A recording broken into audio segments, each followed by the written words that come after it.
জন্মের পর যখন একটু বোঝা শিখি তখন বাবা মার কাছ থেকে, পরিবারের সবার কাছ থেকে শুনতে হয় যে এই কাজগুলো করো, এই কাজগুলো করলে সবাই ভালো মেয়ে বলবে, ভালো মেয়ে হতে হলে এই কাজগুলো করতে হয়। তখন আমাদেরও মনে হয় যে না, আমরাও ভালো মেয়ে হয়ে উঠব। তখন হাজারো নিষেধাজ্ঞা মেনে আমরাও ভালো মেয়ে হয়ে ওঠার চেষ্টা করি।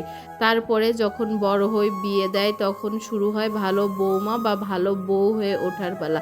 তখনও ঠিক শ্বশুরবাড়িতে যাওয়ার পরে শাশুড়ি, বর, দেবর, ননদ সবাই বলে দেয় যে এই কাজগুলো করবে, ভালো বউয়েরা এই কাজগুলো করে। তখন শুরু হয় আরেকটা যুদ্ধ।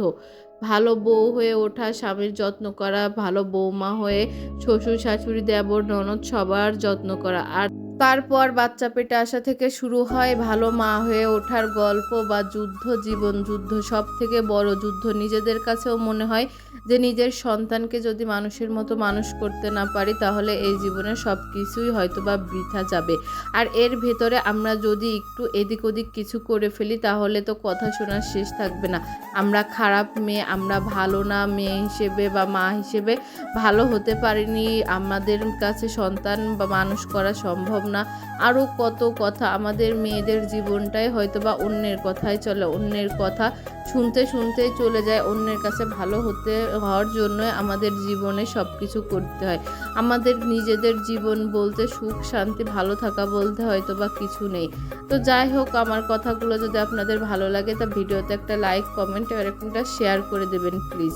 তারপরে শুক্রবার মানেই তো বাজার করা। এই যে বাজার করে নিয়ে চলে এসেছে আমার জামাই, তো বাজারগুলো নামিয়ে নিচ্ছে। আর শুক্রবার আসলেই সে একটু কুচো মাছ কিনবে। এমনিতে আমাদের এখন বাজার প্রতিদিন করে, যে জিনিসের দাম বেড়েছে।